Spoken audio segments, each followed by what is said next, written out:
The current one I'm still very happy with, but the new car really takes it to a new level. And I think on many different factors, in the sense that, number one, it will be overall more efficient in terms of the way it's put together, the story about the weight, fuel efficiency, etc. But from a design perspective, I think it's a very exciting car. Really, plays on all the attributes that we really think of within Vauxhall, which is a very dynamic, sporty design. Really dials all those up to a very high level, and I think really hits the sweet spot of what people are after in that segment. So hopefully, if you like the Astra J, then you will love the new car too.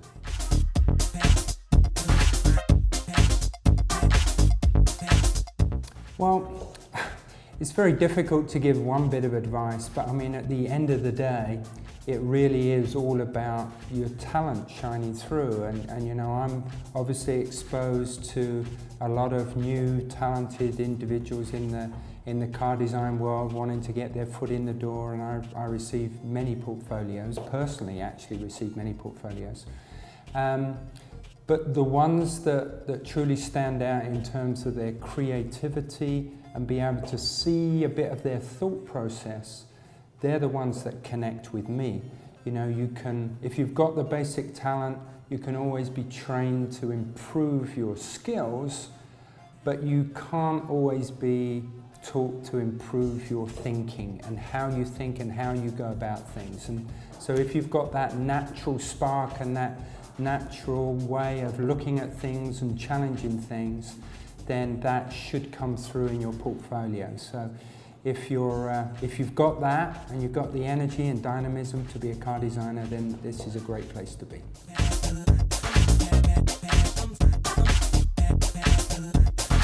Well, I think, we've probably got a few examples of those already today. If you look in the Corsa range and you think about how popular the Corsa is within the UK, and particularly the three-door, it's actually a predominant three-door market. And you look at some of the special models we produce with the black wheels and the coloured roofs and some of the other dress-up kit, I think already fits with, what you're describing there. So I think those sort of sleepy hatches, they've not necessarily got all of the full performance, but they look the part. I think we're already delivering some of those both in the Corsa and in the Astra. And then obviously, if you really want your heart to raise and the heart pulse to raise and things, then obviously we've got the real sporty models in things like the VXR too. So we've got both aspects of that business, I think, very well covered.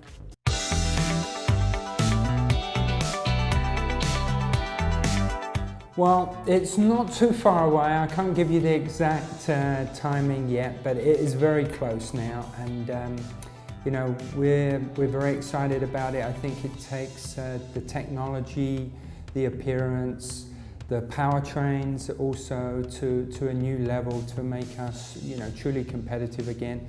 I say truly competitive again, you've got to say in the UK, Corsa's been consistently 1 or 2, on the sales chart list. It's currently number 2. So it has consistently been a bestseller for us, and we're confident that the new car takes it to a new level, and I think also builds on a lot of other attributes that we want to be known for, and particularly, the whole infotainment world and the perceived quality, this whole idea of more quality and durable materials and have a more sophisticated feel. So you'll see many of those values, both from the technology side and the quality side, really coming together to produce a really great car.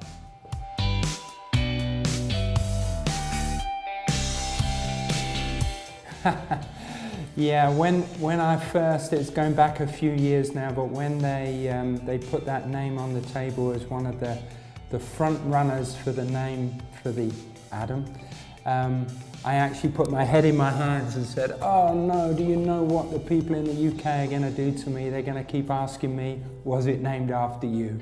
Well, the simple answer is no, it wasn't. It's a pure coincidence. Very flattering, but it's also mainly embarrassing actually, because people keep asking me that question.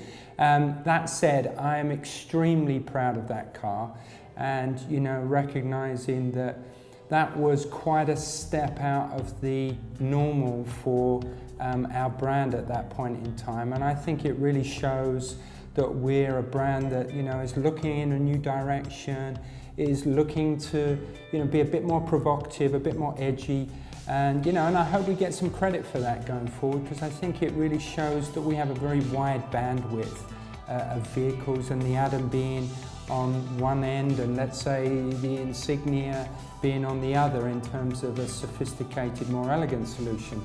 And you know, we've got everything in between, so I think we have a very characterful brand that has a lot of different personalities within it.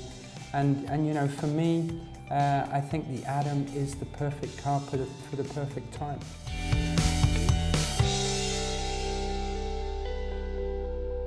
I think this is a great initiative actually, and you know, when you think about what I just spoke about there relative to the Adam, you know, we're looking at how do we really get our finger on the pulse of, you know, the youth side, you know, the culture within cities like London, clearly, which is, you know, is a real cult centre. So, you know, it's really important for me and my team to get engaged and understand that. And I think this Made in England project with Katie England is really a great opportunity to explore those things.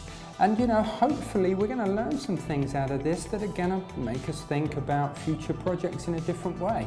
And you know, as we do vehicles that are, again, expanding the personality of our brand, I think we can use much of the things we learn from these events to really plug into that in a very positive way for the brand going forward.